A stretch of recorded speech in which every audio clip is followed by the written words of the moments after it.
لو أنزلنا هذا القرآن على جبل لرأيته خاشعا أنزلنا هذا القرآن على جبل لرأيته خاشعا أنزلنا هذا القرآن على جبل لرأيته خاشعا متصدعا من خشية وتلك الأمثال نضربها للناس لعلهم يتفكرون.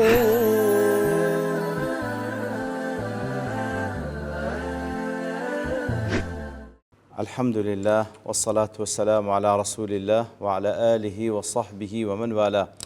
السلام عليكم ورحمة الله. برزان خوش حالم لواني 1366 لوان كان تفسير القرآن بيروز بيم وخزمتان بس رزامن رب العالمين وهوادان ايوي ازي السودي لور بقرن. أعوذ بالله من الشيطان الرجيم. بسم الله الرحمن الرحيم. وقال موسى إن تكفروا أنتم ومن في الأرض جميعا فإن الله لغني حميد. والخوش يستهل سياقي وآتانك رب العالمين باسي سيدنا موسى ذك عليه الصلاة والسلام ديار دفرمي موسى عليه الصلاة والسلام بقوم كيد فرمي أجر أنجو همو أويل سروي الزاوية كفران بكن الله تعالى بنيازه هيц كاري بهيц كسيق نية مناسبة وآتي لقال أوي بيشترك ورازي دلي موسى عليه الصلاة والسلام كاتك ولات بيشتر بين لودك كوا أجر شكران بجيري بكن أو أخواي جور خيري زياترتان بيدا بخشي لدنيا والآخرة لمقابل لا أجر كفري نعمتك كان بكن أو عذابي خواي جور عذابي تندي تسرتان وآفات لدنيا ولقيامة دي تسرتان. طبعا أوش أجر وابلين بلين قائلي أو جملة موسى عليه الصلاة والسلام يان خواي جوربو كوا وكل آتي رابردو باس ماكر بقى عيد الله لما كان من حث على شيء وأثاب عليه كاتك وكسك هاني مقابلك دداكوا لبو أنزام داني كاريكو وهروها باداش لبو دادن أو نهى عنه وعاقب على فعله يانشتك كوا كسك مقابلكي نهي دكا لأنزام داني كاريك وهروا سزاج دادن لسر فعلكي يكون لغرض له بين على الله سبحانه وتعالى أن يلحقه ضر أو نفع كواتا أوي كوا فرمان دكا لمقابل فرمانك باداش دادن اشتانش خدغ دكا لمقابل السزا دادن لو أنا كسقوات بقى أو ما بس تيجي هي سوديش لبوية ليه دخواي قر بيان دكا سبحانه وتعالى كأوانا أجر بس صر ويزوي بقشتي هموي كافر بن هيد زيانك بخواي قر ناقا سبحانه وتعالى بلكو زياني كفر كردنو أنزام داني تاوان ومعصيت هموي با زياني بندتا ودبيتن. وقال موسى إن تكفروا أنتم ومن في الأرض جميعا فإن الله لغني حميد. وأتى موسى عليه الصلاة والسلام بقوم كيد فرمي إن تكفروا بنعم الله أجر مقابل بنعمة كان خواي كفران بكن أنتم وجميع من في الأرض أنجو همو أن لصاروا الزوينة فإن الله غني عن جميع خلقه. الله تعالى بينياز لهمو خلق خوي وعن شكرهم له هيت بيستباج نشكران بكن وأتا إيش خواي ولا سوي نوستاك شكران دكيان شكران بكي بقازان خد توادب أجرنا خواي يقول إيش بيني وهروا خواي يقول محمود لهم حالته خواي يقول سباس كراوة قد استوجب الحمد خواي يقول لهم حالتك سباس كراوة واجب حمد سناي بكرة لذاته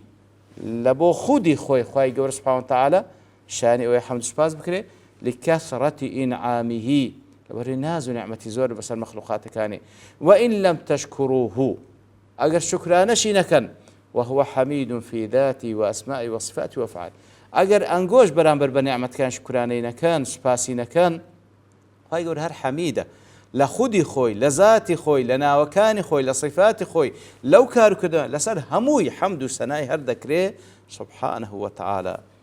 لحديث ذاك إمام مسلم رواه كده أبي ذر دجيرته لبيغمبر صلى الله عليه وسلم پێغەمبەر صلی الله علیه وسلم لە رب العالمین دەجێت کە حەدیثێکی قودسیە کە رب العالمین دەفەرمی یا عیبادی بەشێک لە حەدیثەکە یا عیبادی ئەی بەندەکانی من لەو ئەنە ئەوەلەکم و ئاخرەکم ئەگەر سەرەتاتان و هەروەها کۆتاییتان و ئینسەکم و جنەکم بە ئینس و بە جنەوە کە ئەو دووە مکەلەفن كانوا على أفجر قلب رجل واحد هر هموتان هەندە خراپ بن وەکو کەسێک کەوا زۆر خراپە ما نقص ذلك من ملکی شيئا هیچ شتێک لە مولکی خوای گەورە کەم ناکە کەواتە ئینسانەکەیە کە خراپ دەبی بەخۆی زەرەر دەکا و ئینسانەکەیە کاتێ شوکرانە دەکا بەخۆی قازانج دەکا هیچ لە مولکی خوای گەورە زیاد و نوقسان ناکە اینجا لە دواتر دەفەرمی ألم يأتكم نبأ الذين من قبلكم قوم نوح وعاد وثمود ترخواي قول سبحانه وتعالى باس لا هندي قومي بيشو تردك ديار وكم مناسبة وآت لقل أواني بيشو ترك بقاعدة له لما حذرهم انتقام الله إن كفروا كاتك ولا آت بيشو تر خواي قول آقادار ما عندكاتوا لانتقام خوي أجر كفران بكين ذكرهم أيامه في الأمم الماضية أو ذا خی گەورە سوبحانە وتعالە ڕۆژگارەکانی خۆی بەبیرمان دەینتەوە لەسەر ئومەتەکانی پێشووتر ئەلەم یەئتیکم نەبەء الذین من قبلکم ئەی ئەلەم یەئتیکم خەبەڕ الأمم الذین مەضوا من قبلکم واتە خەبەری ئومەتەکانی پێشووتر کە لە پێشین گۆبوون پێتان نەگەیشتیە لەوانە قەومی نوح و عاد و ثەمود پێتان نەگەیشتیە ئیتر قيل هذا من تمام قول موسى لقومه هندق المفسرين وكو ابن جرير رحمة الله عليه بدله أو هل تمام قول موسى كبقوم كيد فرميه وقيل هو خبر مستأنف من الله تعالى هذه الأمة هندش دلنا أو قول خواي جبريل سبحانه وتعالى توزيه أو أمتي دكا لو أنا وكو ابن كثير وابن عاشور وادلن نخير قصة موسى تواب أو قول خواي جبريل توزيه أو أمتي دكا شوكاني دله أو فعلا احتمال خطاب موسى لبو قومكي فيكون داخلا تحت التذكير بأيام الله كواتلو حالتي كخواي جورة فرمي أيام كان خواي جورة مبينون لضمني أيام كان خواي جورة موسى عليه الصلاة والسلام باز لقوم كان دكاتن كوالا بيش ترسيان بس الهاتية كواتا احتمال تمام قول موسى لبو قومكي ويحتمل أن يكون من كلام الله سبحانه ابتداء خطابا لقوم موسى احتمال شهر خطاب خواي جورة سبحانه وتعالى لبو قوم موسى وتذكيرا لهم بالقرون الأولى ببيريان دينتوا صدكان بيشوتر وأخبارهم ومجيء رسل الله إليهم إتر لو ينباز دكاو كبيغمبران ينبتشويك هاتية وتسيان بسر هاتية ويحتمل أنه ابتداء خطاب من الله سبحانه لقوم محمد صلى الله عليه وسلم تحذيرا لهم عن مخالف احتمال شه هر خطاب خواهي قوله لبو أمتي محمد صلى الله عليه وسلم ئاگاداریان دەکاتەوە لەوەی کەوا مخالفە نەکەن ئەگەرنا ئەو عاقبەتی بەسەر عاد و ثەمود و بەسەر ئەو قەومانە هات بەسەریان دێ بقاعی دەڵێ عەیەنە منهم الثلاثة الأولى خۆی گەورە سوبحانه وتعالى لێرەدا باسی سێ قەومی کرد قەومی نوح و عاد و ثەمود لأنهم كانوا أشدهم أبدانا أو سێ قەومە وەکو لاشە و جەستە زۆر بەهێز بووینە وأكثرهم أعوانا وكو يارمتي دريش خلچان زور لقل بوا وأقواهم آثارا وآثار الشنواري شان زورا وأطولهم أعمارا تماني شان زور دريج بوا تماني شان زور دريج بلو يباسي أو سيدك إن زادوا تدفرمي والذين من بعدهم لا يعلمهم إلا الله لدواء أو سيقوم قوم نوح عاد ثمود تندين أمتي زور هاتينا لا يعلم عددهم وأخبارهم إلى الله وحده جماريان تنده هواليان تيا تنها الله تعالى دزاني قوماني زور هاتينا والله مخواهي قولا باسي أوانا ما دو ذكاء زمخ شريد الله إنه من الكثرة بحيث لا يعلم عددهم هندا زورا الله تعالى نمكس نازان جماريان تنزورا ابن عثيمين جل من ادعى علم شيء ممن سبق هر کەسێک ئیدعای شتێک بکات لەوەی کەوا ڕابردووە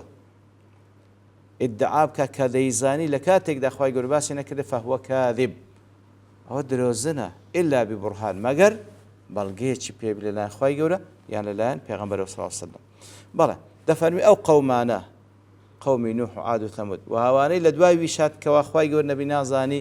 کەس نازانی چەند بوون جاءتهم رسولهم بالبينات واتى جاء كل أمة من الأمم السابقة رسولهم الذي أرسله الله إليهم هر يقلو أمتانا خواهي قورة بيغمبري لبرغانا كردينا بالحجج الواضحة الدامغة بحجزو بلغي زور آشكراو بشيويكوا بلغنويستا والمعجزات الظاهرة چەندین معجزەی ئاشکرای لەسەر دەستی و پێغەمبەرانە ڕەوانە کرد کەوا بەڵگەن لەسەر ڕازگۆیی پێغەمبەرایەتیەکەیان ئیتر خەڵکیان بان کرد لە بۆ داوە و لە بۆ بابڕێن بانگەوازی تەوحید لە بۆ تاعەتی خوای گەورە ئەوان چیان کرد فردوا ئەیدیەهم فی ئەفواههم ئەوان لە بەرامبەر داوای پێغەمبەران عەلەیهیمۇ الصلاة والسلام فرد المكذبون من الأمم السابقة أيديهم إلى أفواههم هاتن دستكانيان برو دوي خويان برد لبرس دستيان برو دوي خويان برد ليعضوها غيظا مما جاءت به الرسل من توحيد الله سبحان الله دستيان لبو دوي خويان قرد دستيان لبو دوي خويان برد تاوكو پنزي خويان بقزن وكو رق دربرينيك برانبر بدعوي پیغمبران كبانجانك لبو التوحيد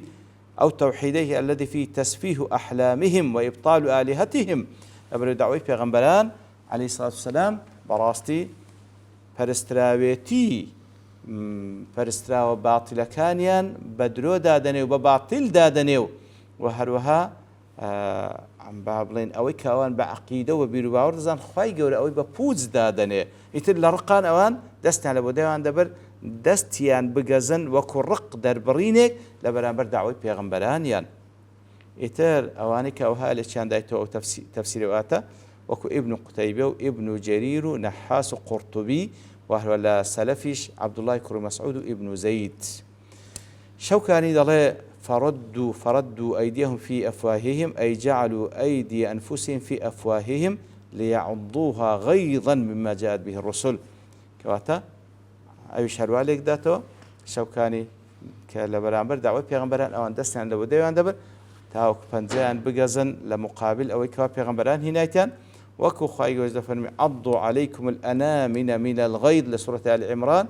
عینی دەفەرمی کافرەکانیش بە هەمان شێوە بەرامبەر بە پێغەمبەری خوا صلی الله علیه وسلم بەرامبەر بە ئیمانداران هەندە ڕقیان لێیان دەبۆ پەنجەی خۆیان دەگەز لە ڕقی ئیمانداران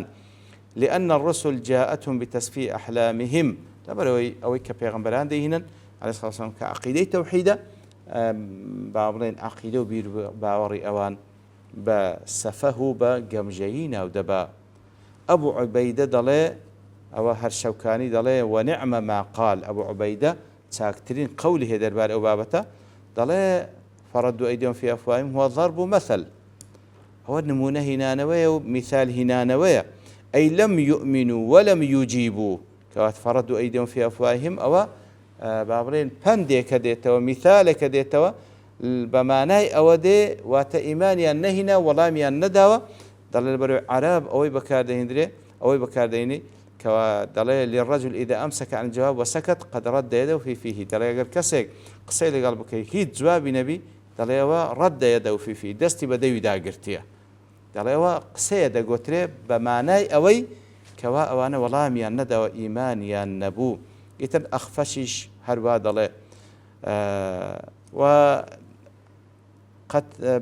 تبيج دليل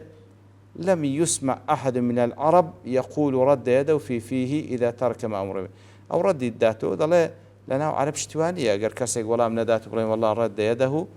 في فمه بالكو دل بمعنى ويدي عضوا على الأيدي حنقا وغيظا كواتا نا بمعنى ويدي وان دستي على بدويام لبوي كوا بيجزن لرتشي بيغمبران عليهم الصلاة والسلام إتر بود الشيوي ليك درايته والله أعلم ابن عباس دفن مرد أيديهم في أفواههم هذا مثل كفوا عما أمروا به علقه البخاري في صحيح كواتا إمام البخاري بمعلقين أيتوا كوا ابن عباس جدله فردوا أيديهم في أفواههم دله أو النمونة وكوات جوابي عن نبولوه بمعنى أودية وبابن أبو عبيدة وبقاعي وسعدي شهر أوي هالضبجين أو قوله ابن عاشور دەڵێ إنهم وضعوا أيديهم على أفواههم بەون شێوەش لێشداتەوە دەستیان لەسەر دەویاندانە إخفاء لشدة الضحك من كلام الرسل سبحان الله دەستیان لەسەر دەویاندانە زۆر پێکەنینیان دەهات بە قسەی پێغەمبەران كراهية أن تظهر دواخل أفواههم دەستیان لەسەر دەویان دەبەرەوەی زۆر بە قاقای پێکەنینەوە تاوەکو ناودەویان بەدیان نەکرد دەستیان لەسەر دەویاندادەنا کەوا پێ دەکەنین بەرامبەر پێغەمبەران عەلەیهیمۇ الصلاة والسلام کەوا وەکو ئیستهزاء و گاڵتەجارێک بەرامبەر بە پێغەمبەران عەلەیهیمۇ الصلاة والسلام و هەروها بە شێوازی تریش لێک درێتەوە بەڵام لەبەر تەوابوونی کات دەوەستین بە پشتیوانی الله تعالى لەوانەی داهاتوو دێنەوە خزمەت ئەقوالەکانی تر وصلى الله وسلم على نبينا محمد وعلى آله وصحبه أجمعين وآخر دعوانا أن الحمد لله رب العالمين. لو أنزلنا هذا القرآن على جبل لرأيته خاشعا أنزلنا هذا القرآن على جبل لرأيته خاشعا أنزلنا هذا القرآن على جبل لرأيته خاشعا متصدعا من خشية وتلك الأمثال نضربها للناس لعلهم يتفكرون